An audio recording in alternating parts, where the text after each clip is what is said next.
Salut à tous les fans de Vintage Car Chronicles. On sort un peu des sentiers battus aujourd'hui Oui, pour une plongée spéciale consacrée à une marque qui, je pense, va parler à beaucoup d'entre vous, tout à fait. Abarth. Ah, Abarth. Une marque synonyme de sportivité italienne, Ouais. ces petites voitures qui rugissent comme des fauves. On va retracer l'incroyable parcours de Carlo Abarth, Ah, de ses débuts un peu fous. ah oui, quand on parle de fou, Carlo Abarth il était déjà tout petit. Absolument. Figurez-vous qu'à 11 ans à peine, Ouais. il modifiait déjà sa trottinette Incroyable. pour la rendre plus rapide que toutes les autres. C'est ça qui est fascinant avec Abarth. Ouais, hein? Cette obsession pour la vitesse et la performance qu'il a animé toute sa vie. On la retrouve dans ses premières courses de moto. Yeah. Et puis bien sûr dans la création de sa propre marque en 1949, Hmm. avec son acolyte Guido Scagliarini. Abarth &C. Le début d'une légende. Et vous saviez que le scorpion du logo, c'est une référence directe au signe astrologique de Carlo. Absolument. Une image forte qui colle parfaitement à l'esprit de la marque. Oui. Petite par la taille, Mm. mais avec un sacré venin. Exactement. Et ce venin, il s'est d'abord manifesté à travers des kits de transformation pour voitures de série, Ah bon. parce que figurez-vous au début, Abarth devait trouver un moyen de financer son écurie de course. Et quoi de mieux que de proposer aux passionnés de booster leur propre voiture? C'était révolutionnaire pour l'époque. Imaginez, vous aviez une Fiat 500 toute simple. Et hop, Exact. avec un kit à barre. Abarth, elle se transformait en petite bête de course. C'est là que la magie opère. Abarth a démocratisé la performance, Mm. en la rendant accessible à tous. Et Ouais. puis, il y a son si particulier, Ah oui. rauque et sportif. L'échappement Abarth. Exactement. On le reconnaît entre mille. Mais au fait, qu'est-ce qui le rend si unique? Alors, C'est la conception, les oui. matériaux utilisés. C'est un savant mélange de plusieurs facteurs. D'abord, le design de l'échappement lui-même, Ouais. avec des tubulures spécifiques qui favorisent la circulation des gaz. D'accord. Ensuite, le choix des matériaux souvent plus légers et résistants à la chaleur. Et bien sûr, l'accord parfait avec le moteur qui est lui-même préparé par Abarth. C'est une vraie science, en fait. Tout à fait. Et cette science, elle s'est aussi exprimée sur les circuits, Oui, avec des victoires qui ont rapidement forgé la réputation d'Abarth. absolument. Un des moments clés, c'est la victoire de Tassio Nuvolari, Ah oui. une légende du sport automobile, Oui, lors de la course de côte Palerme-Pellegrino en 1950. d'accord. Il pilotait une Cisitalia Abarth de Manskata, Mhm. et c'était la dernière victoire de sa carrière. Une victoire symbolique Oui. qui a propulsé Abarth sur le devant de la scène. Tout à fait. Mais Oui. au-delà des victoires ponctuelles, c'est l'obsession de Carlo pour les records qui a vraiment marqué les esprits. Ah oui, les oui. C'était une véritable obsession pour lui. Dès 1956, avec la Fiat Abarth 750, il pulvérise le record de distance parcourue en 24 heures. Incroyable. Et ce n'était que le début d'une longue série. Attendez, plus de 100 records battus au total, c'est ça. Exactement. C'est tout simplement incroyable. Et il y a cette anecdote assez folle, Ah, celle où Carlo lui-même a perdu 30 kilos pour tenir dans le cockpit d'une Fiat Abarth Mills c'est ça, et établir un nouveau record de vitesse. à 57 ans. Incroyable. On peut dire qu'il était prêt à tout pour aller chercher la performance. Oui. Et cette détermination, elle se ressent dans chacune des voitures qu'il a créées. Absolument. Et justement, parlons de ces voitures. On arrive à un tournant dans l'histoire d'Abarth. Oui. Avec le partenariat qui s'est noué avec Fiat en 1958. Un partenariat qui va donner naissance à des modèles mythiques. Ah oui. Fiat va fournir à Abarth des carrosseries de voitures semi-finies. Que ce dernier va transformer en véritable petite bombe. Les fameuses Abarth, 195, 195 SS et 695 SS. Exactement. Des noms qui font encore rêver les amateurs de petites sportives aujourd'hui. Ces modèles ont connu un succès phénoménal, notamment auprès des jeunes conducteurs. Tout le monde voulait une Abarth, Ah ouais. ou au moins abarthiser sa Fiat. C'était un véritable phénomène de société. Mais avant de parler de l'apogée d'Abarth dans les années 60, Oui. on va faire une petite pause. D'accord. On revient tout de suite pour la suite de cette histoire passionnante. Avec plaisir. Alors, on retrouve Abarth au sommet de sa gloire dans les années 60. Une époque où la marque enchaîne les succès sportifs et commerciaux. Mais comme souvent, dans l'histoire des petites entreprises, le vent finit par tourner. Oui, le contexte économique se dégrade au début des années 70. Exactement. Et même Abarth, avec son image de marque forte et ses succès en compétition, va ressentir les effets. Oui, les coûts liés à la compétition augmentent.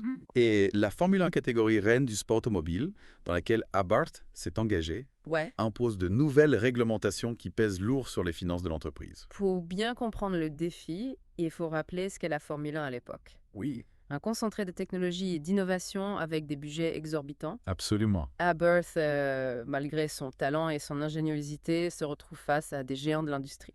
C'est dans ce contexte difficile que Fiat, qui était déjà un partenaire d'Abarth, propose de racheter l'entreprise. Ah, Pour Carlo Abarth, face à cette situation économique délicate, ouais. c'est une décision difficile à prendre, mais il finit par accepter. 1961 marque donc un tournant majeur.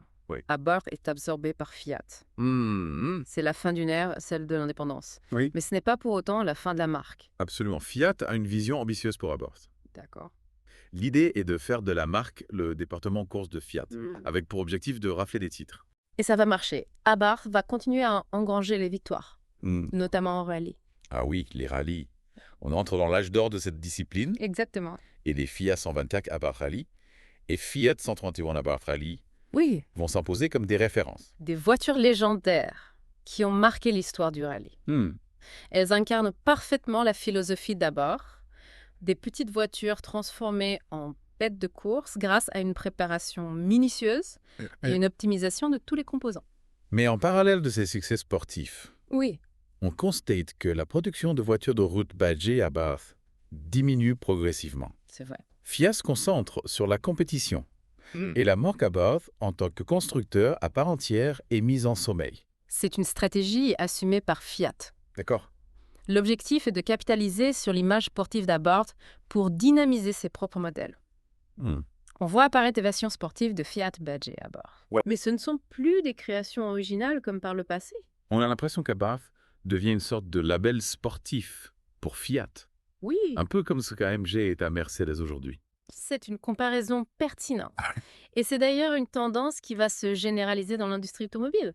Les constructeurs vont créer des divisions sportives pour proposer des versions plus performantes de leurs modèles de série. Et cette période de transition pour Abarth va se terminer en 1984 Oui, avec l'arrêt de la production de l'Auto Bianchi Argentos Abarth, la dernière véritable Abarth de cette époque. c'est vrai? C'est la fin d'un chapitre. Oui. Mais comme on le sait, les belles histoires ont souvent une suite. Absolument. Abarth ne va pas disparaître. Ah bon. Fiat a compris que le potentiel de la marque est toujours là et va la faire renaître de ses cendres quelques années plus tard. Et cette renaissance, on la doit à une prise de conscience. Le public, et notamment les jeunes générations, est toujours sensible à l'héritage et au prestige d'Abarth. En 2007, Fiat prend la décision de relancer Abarth en tant que marque indépendante, spécialisée dans les petites sportives. D'accord. C'est un pari audacieux, mais qui va s'avérer payant. Et en 2008, la nouvelle Abarth 500 fait son apparition. Exactement. Une petite bombe qui reprend les codes stylistiques de la Fiat 500, Oui.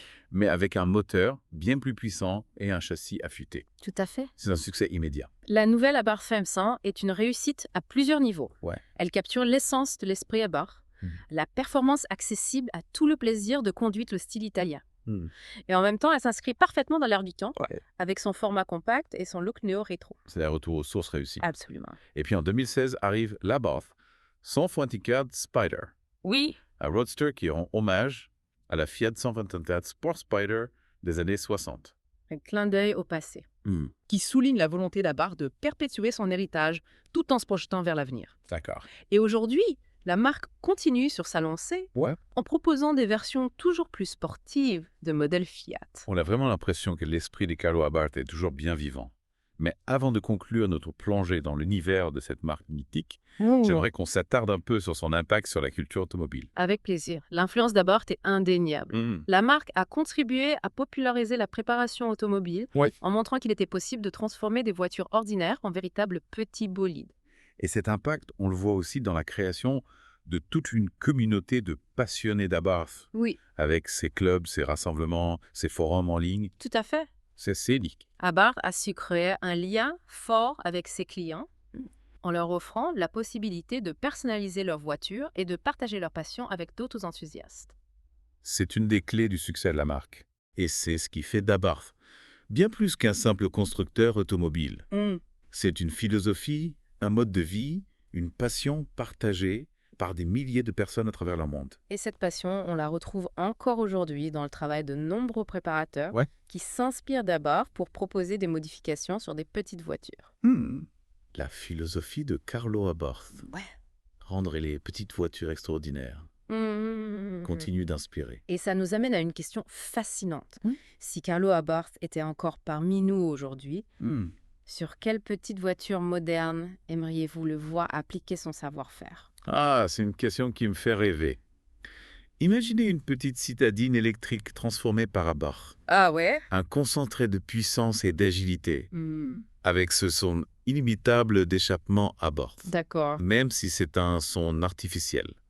Ou encore une petite sportive hybride. Exactement. Légère et performante. Oui. Digne héritière des légendes d'Abarth. Ce serait vraiment passionnant de voir ce que Abarth pourrait faire avec les technologies d'aujourd'hui. On peut être certain que Carlo Abarth aurait encore plein d'idées pour rendre les petites voitures encore plus excitantes.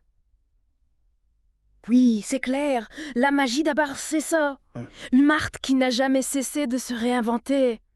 Tout en restant fidèle à ses valeurs fondamentales, la passion, la performance et l'accessibilité. Un vrai tour de force quand on y pense.